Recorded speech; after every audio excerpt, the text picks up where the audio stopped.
Breaking news! Breaking news!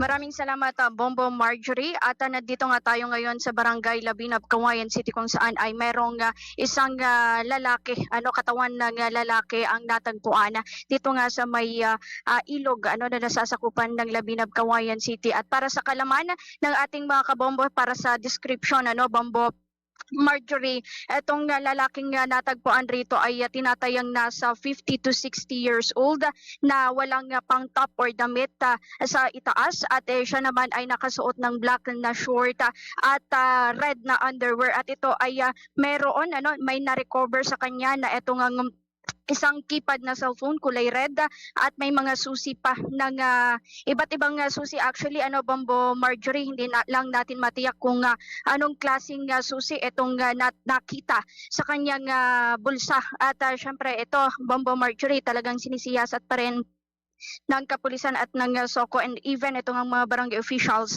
itong ang pagkakakilanlan kung sino ba ito.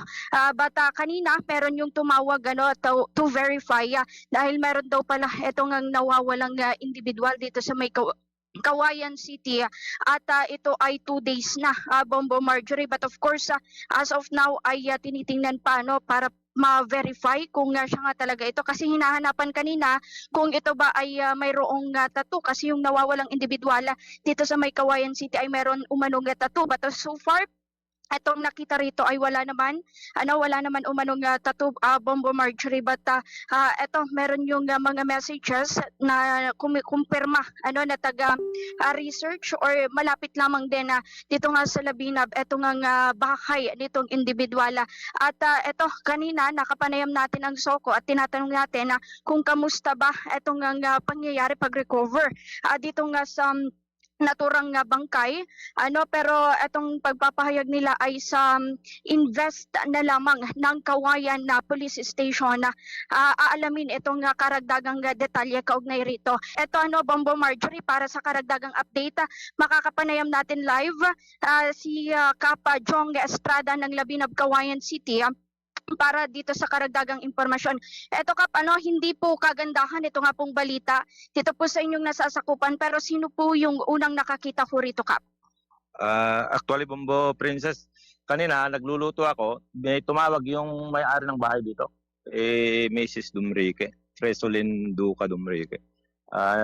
Pinabot sa atin na may natagpuang may nakitang lumulutang na patay na tao, sabi niya. Yung pagkasabi niya, nakita daw ng mga tauhan niya dito. Mga anong oras yun, Kap? Nung tumawag siya, Bombo Princess, nasa 11:57. Nasa cellphone ko, yun yung namin. Yes po. Pero ito po, Kap, kanina, meron po yung mga tumatawag ho sa inyo or nagme-message ho sa inyo na kino-confirm or possible na kilala po nila ito nga pong natagpuan dito po sa inyong nasasakupan. So far, kamusta po ito, Kap? Actually, nakita siguro nila yung pinost ko na kasi nagpost tayo kanina nung wala pa yung ating mga kapulisan habang iniintay. Kasi nakadapa naman po itong katawan niya. Nagpost ako kung may nawawala po kayong mga kapamilya, kako dun sa post ko, may natagpuan pong bangkay dito sa sakop ng Barangay Labinab dito sa May Puruksay. Siguro nakita nila. So yung tumawag naman, sinabi niya na nawawala daw ng 2 araw na ito. Pinitsuran ko naman, sinend ko sa kanya, kinonfirm niya na siya nga ito. Pero ito pong kapamilya po, Kap, or ito pong natagpuan pong individual ay possible na malapit lang din po dito sa inyong area? Yes, Bombo Princess, nasa Purok 7 lang po sila dito sa may Sitio Ragpatan. Live-in partner po ng bali, tiyahin ko rin si Mrs. Melita Marcos. Pero ito po, Kap, para rin po sa kaalaman ng ating mga kababayan na batay ko sa pagtaya po ninyo, Kap, mga ilang taon po ito? Siguro nasa 50 plus na ito. Kasi parang kasing edad ko lang ito, 53 siguro na.